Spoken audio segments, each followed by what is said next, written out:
after missing 13 games with a torn tendon in his right foot. The King had 19 points off the bench, and AD added 15 and 9, but it wasn't enough as LA fell to Chicago 118-108 with only 2 weeks remaining in the regular season. Now, the loss dropped the Lakers to 9 in the Western Conference standings. Here is LeBron after that loss. When the doctors told me I was healing faster than anybody I've seen before with the injury. Did anyone ever suggest surgery? Yeah, 2 doctors. Why did you decide against it? Because I went to the LeBron James of feet, and he told me I shouldn't. All right, as I mentioned, the Lakers are now in ninth place in the Western Conference, but they are just 1.5 games behind the Warriors for the 6th seed. They are also just 1 game ahead of the Mavericks, who are currently out of playoff contention. Mad Dog. Yes.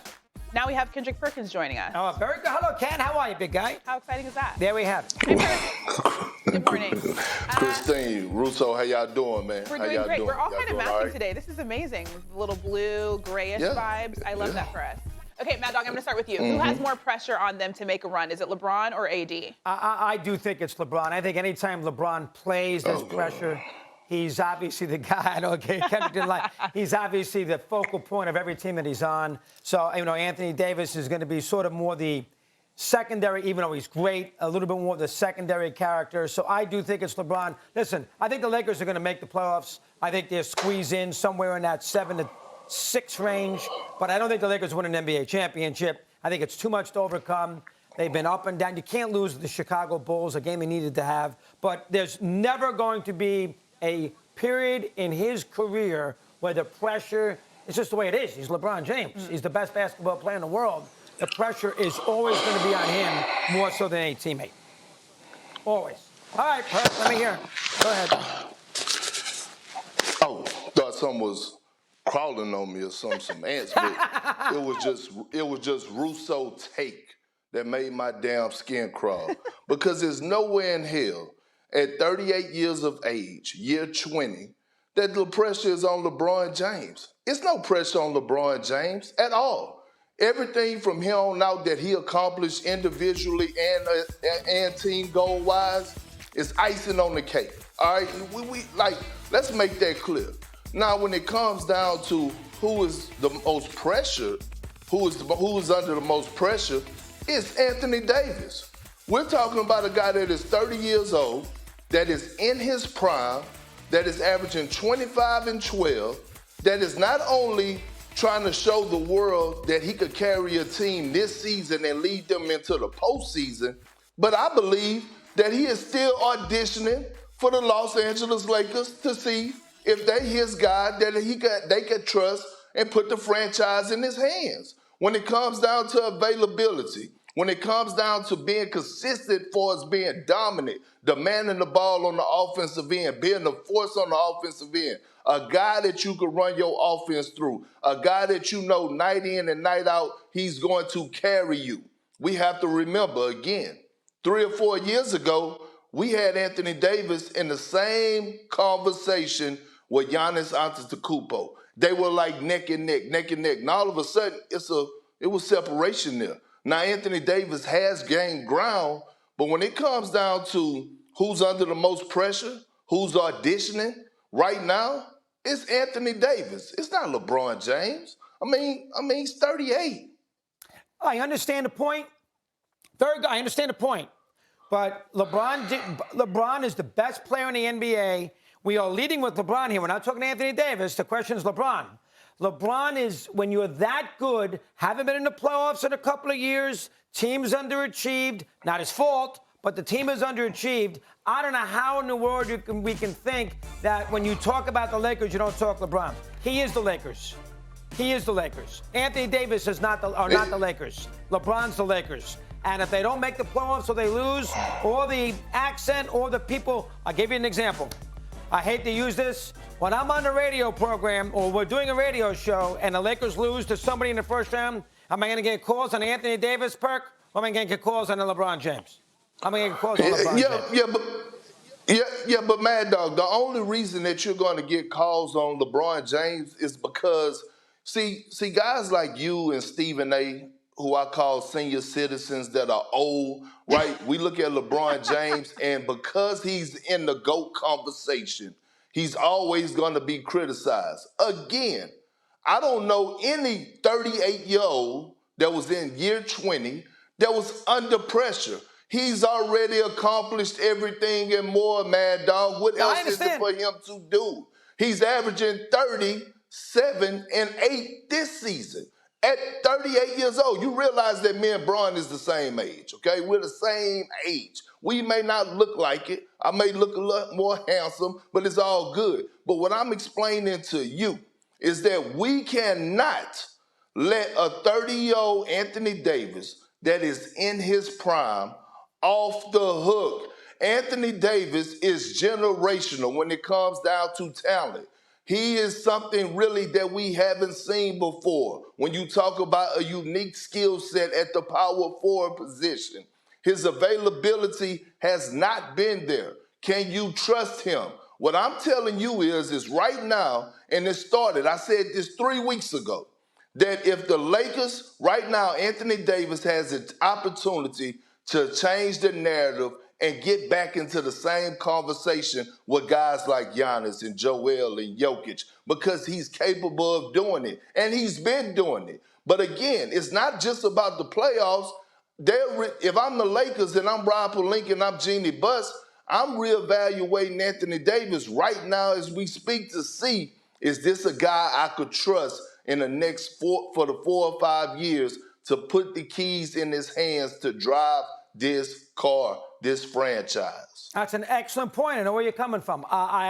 We're really arguing a couple different things because LeBron is the feature and he is always under discussion. So that's why, to me, he's more scrutinized. No, it's not fair. It's not fair to blame Kyrie or Luka, to be honest with you. This is on the front office. I mean, no disrespect to the others, but they just don't have it. And so when they traded for Kyrie Irving, right, it was something that, they needed to do, something to make Luka happy, to bring another option offensively. But let's keep it real. The Mavs ain't going a damn place. And it's because they don't play defense. So you could have nights where Luka scored 40 and Kyrie to score 30, and they're going to lose the game because both of those guys do not want to buckle down and slide those puppies, especially Luka Doncic. But when you look at the Mavs roster, are they really that good? Are they really a team that could go out there and compete for a title? Are they a team that could go out there and really make noise in the Western Conference? No. I think that move for Kyrie Irving was solely based on the future, meaning next year, meaning going into the summertime and reconstructing and adding more pieces around those two. This was just more of a thing to, okay, Luka, here, I'm going to show you that we're actually trying to please you and move into the right direction. But to blame Kyrie Irving for what the Mavs are right now is really, really crazy for anybody to say. He is not the one to blame, well, not to take full blame, but he's part of the blame. But they all are. I would give about 25% to him, 25% to Luka, because they're the two franchise guys right now, and the 50% is on the organization and the front office. Well, first off, they lost 2 games to Charlotte, and I don't care who they are. You got to be, when you got Doncic and Irving, you can't lose 2 games to the Charlotte Hornets when you're trying to make the playoffs. That's the first thing. Secondly, Perk, I wouldn't have Irving anywhere near my team, okay? Ever since that ball was in the air against Golden State, he has been a train wreck. Let's call it like we see it. He was awful with the Celtics. He wanted out. He was a disaster with the Nets. The Nets are playing well there, middle of this year. He doesn't get that contract extension. All of a sudden, he says, I'm out. I don't want to play here anymore.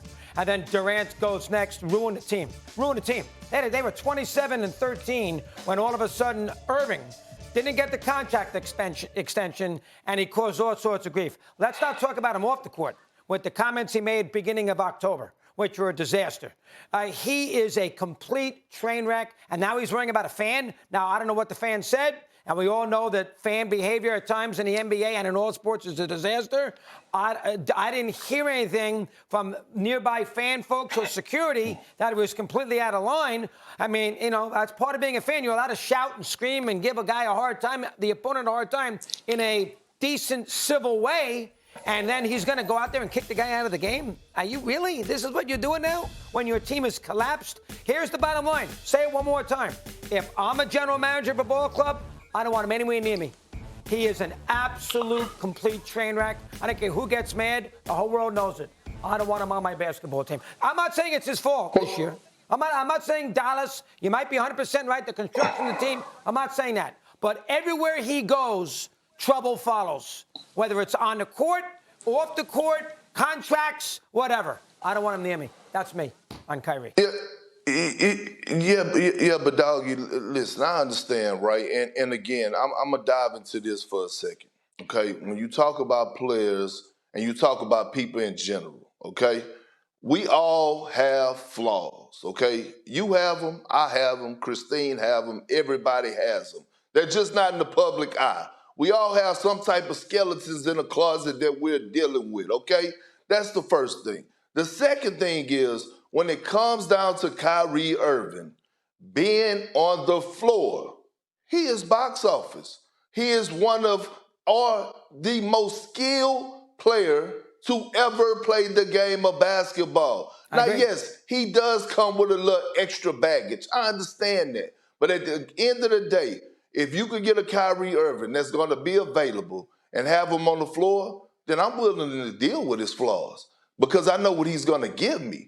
Again, I'm just going back to the point of when I look at the Dallas Mavericks and I look at their roster, they just don't have the necessary pieces around them to complement them very, very well, especially when it comes down to the defensive end. Because when you have two guys like Luka and Kyrie Irving that don't really play defense or not known for their defensive prowess, they're known for giving you offense, then you have to surround them with some type of defensive players that's going to complement them. Guys that are going to play their role. A guy that was available on the market like a Jay Crowder that was out there that Dallas could have probably figured out a way to get. So when you see this happening, I'm just saying, before Kyrie got there, Jay Kidd called out his team several times in the media about their lack of effort, about their lack of accountability on the defensive side. And he's still doing it to this day. So again, the Dallas Mavericks, for what they gave up to get Kyrie, I thought was a smart move, but it's on them to make sure they add the necessary pieces around them. Something like what Rob Pelinka did at the trade deadline, getting those pieces that he put around Anthony Davis and LeBron James. Fair. I just think he's a team killer. I mean, that's just me. I know how great, and Perk is 1,000% right, and he won a championship. You know, he was the reason. He made that huge shot. He played great. He was better than Curry. So Perk's 1,000%, but we all know how great he is. I just don't want him anywhere near me. A fan, he's just too polarizing to build a team around. Whether he's going to play, not, it drives me crazy. Yeah. So I'm anti-Irving. Yeah, that makes sense. The Mavs in danger of missing the playoffs for the first time since the 2018-19 season, which was Luka's rookie season. Thanks for watching ESPN on YouTube. For live streaming, sports, and premium content, subscribe to ESPN+.